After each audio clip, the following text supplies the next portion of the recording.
Muling iginiit ni Pangulong Ferdinand R. Marcos Jr. ang mahalagang papel ng sektor ng agrikultura sa pag-unlad ng bansa.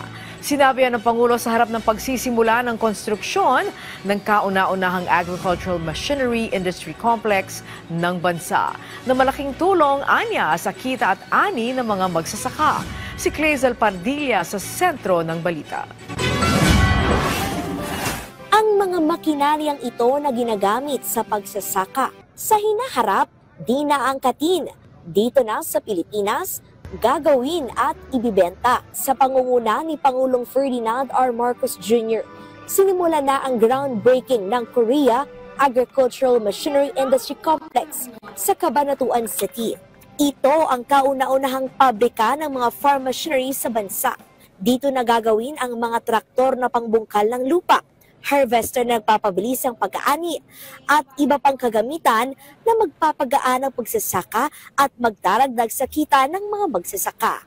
This complex will be built for Filipino farms. Its purpose is to strengthen our capacity to develop and to build farm machinery.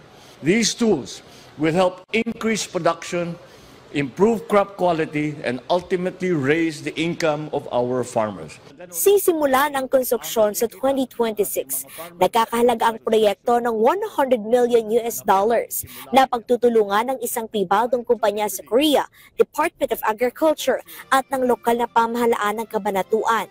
This also signifies to the general public, sa atin lahat, na there is still investor confidence sa Pilipinas. This will create 3,000 jobs, so workers minimum to 5,000 sa start, then eventually mga 10,000 ang workforce na kailangan.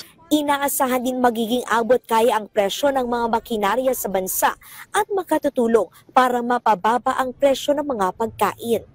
Bukod dyan, namahagi rin ng DA ng mga makinarya na nagkakahalaga ng 270 million pesos at fuel subsidy sa mga magsasaka sa Nueva Ecija.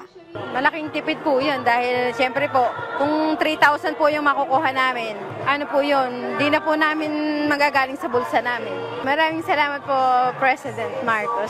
Never naman mangyari na magiging madali ang pagsasaka. Pero sana mapabilis ang trabaho ninyo at sana naman ay mapagaang ang inyong trabaho.